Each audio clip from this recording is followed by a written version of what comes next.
This is a 2003 Porsche 911 Carrera 4S, and it comes from the 911's despised 996 generation. Most Porsche enthusiasts hate the 996 model. They think that this was the low point of the 911, the worst 911 ever made. And they are laughably, hilariously wrong. I think that this is the very best Porsche 911 of all time, and today I've borrowed this 996 from a viewer, and I'm going to address all of the complaints about this car, and then I'm going to show you why they're all completely wrong.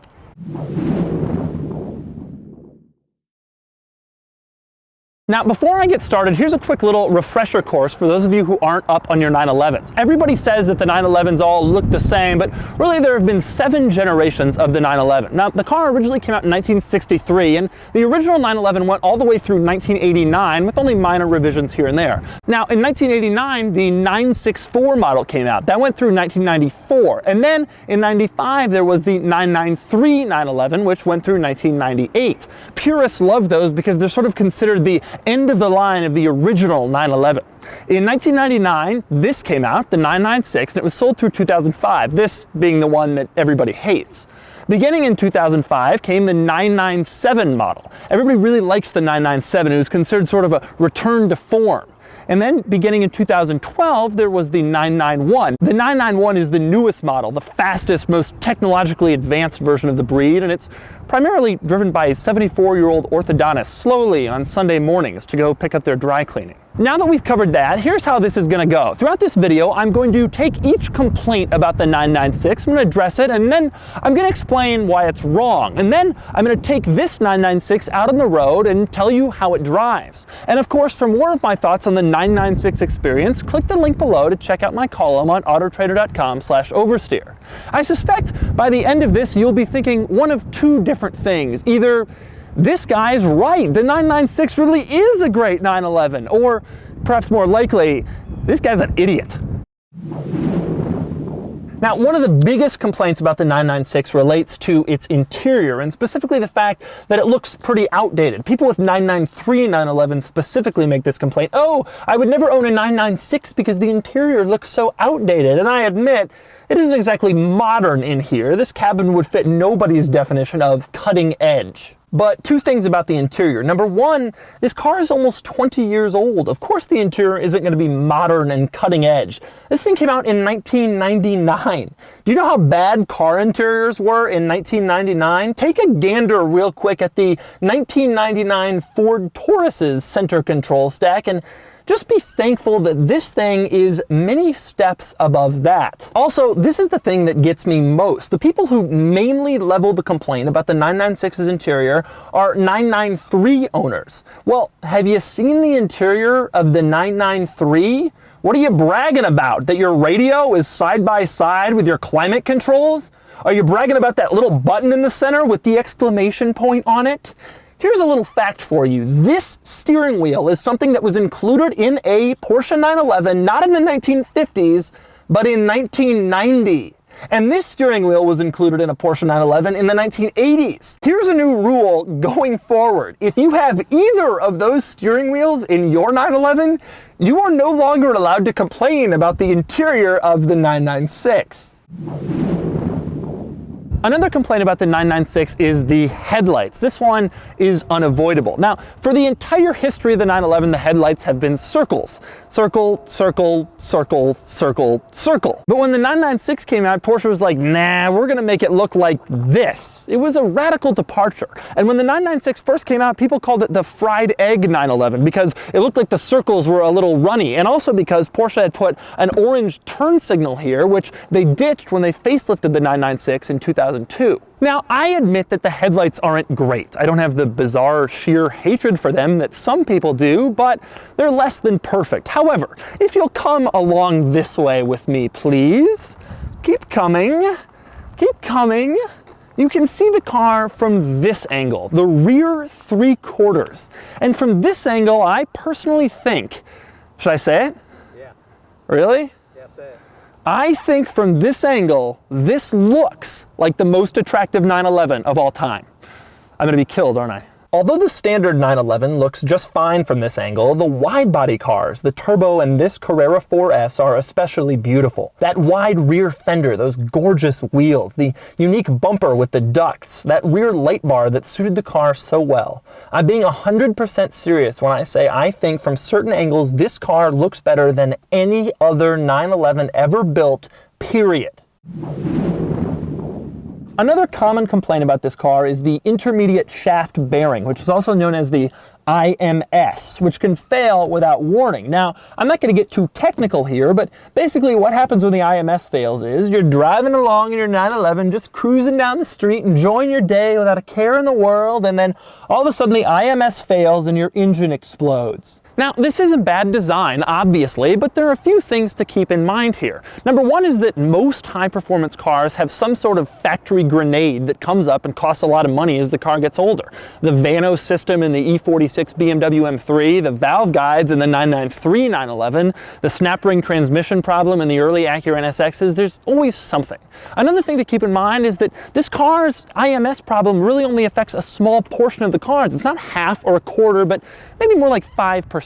Now, I admit there's not a lot of comfort in that if you're among the 5% that it affects, since a new engine in this car is something like $30,000. But here's the thing, the IMS is fixable. When you go to buy one of these, check to see if it has the new IMS, and if it doesn't, just budget $2,000 to put another one in. For $2,000, you have all the peace of mind in the world. You'll never have to think about the IMS again. And that $2,000 should really be no big deal, because the very best thing about the 996 is value. For proof, I have with me the owner of this particular 996, who also happens to be my best friend, Perry. Now, Perry, what did you pay for this car? I paid $31,800. $31,800. And if you'd gotten a 993 Carrera 4S, what do you think you'd have paid? Probably about 70 grand. 70 grand. And if you'd gotten the next generation, the 997 Carrera 4S, what do you think that would have been? Probably about 50. 50 grand, all right. And does your car handle like a dump truck compared to those cars? No, Doug, it's still a 911. Still a 911. And is it a lot slower than those cars? No. And so basically you got a $20,000 to $40,000 discount because your headlights have a weird shape and you have some plastic in the interior. Yeah, pretty much. That's a pretty good deal. Yeah. Yeah, that's a pretty good deal. Yeah. The other thing I like about the 996 is its size. Newer 911 models have gotten so big and luxurious that they've moved on from sports car to touring car or luxury car. In fact, if you go on Renlist, the Porsche 911 forum right now, and look at all the discussions about the 991, what you'll find people talking about is, did you get your air vent slats painted in leather? What color did you do the stitching on the parking brake boot? And that stuff really should matter. It's like these people have lost the point of what a pure sports car should be. But the 996 was reasonably sized and nimble, not too wide or too long like modern 911 models. It wasn't quite as tossable as the original 911, but it was still a lot of fun, a point I'm now going to prove by taking it out on the road. All right, we're driving the 996. Now, the thing you notice instantly about the 996, you just feel so comfortable in this car. I just feel like I know exactly what I'm doing. That's how 911s are, and it's not like the 996 is worse just because it has weird headlights. It still drives like a 911. I mean, the cornering is so good. It's so flat, and it's so quick. That's the best thing about this car. It's so funny. I get all the criticism about the interior and the exterior. I understand how people can feel that way. But anybody who really complains about this car has never driven one. Oh, the rev match. It's so easy to rev match because the transmission revs so predictably and so quickly. It's just a joy. It feels so stable at speed. We're going 75 miles an hour. It feels so tremendously stable, even though this thing is 13 years old. It's so funny because you get all these criticisms about 996 and you start thinking, oh, well, it's not that good. It's not a good 911. Well, only cosmetically, maybe, if that's what you think. When you actually drive it, it is every bit as good as any other 911. Now, I've previously advocated for the 996 Turbo. A long time ago, I wrote a very memorable column about how the 996 Turbo is the best 911, and it's a great car. People have come to me at Cars and Coffee and said they bought a 996 Turbo in part because of that column, and I'm really flattered by that. However, over time, I've actually kind of changed my opinion. 420 horsepower, that 996 Turbo, 0 to 60 in 4 point whatever, you don't need that. This this car for $15,000 less or $10,000 less is just as exciting as that, and maybe more exciting because you have to work a little bit more for the power. You were the one who convinced me to buy this over a turbo. Right. This car is the power is right in the right range. 320 horsepower is the perfect amount of power, and especially in a car like this, because this car isn't designed for high-speed highway pulls. You just can have fun with it. You can just kind of throw it around and enjoy it. Oh God, I could just weave through traffic in this thing all day. If you start to think of the 996 as not a real 911, not as good as a 911, you'll wonder when you drive it, what is everybody talking about? This thing is amazing. It just shifts so perfectly. I've always said everybody should learn to drive stick in a 911. Of course, nobody actually has that opportunity, but they're just the easiest cars to operate a manual with. Woo!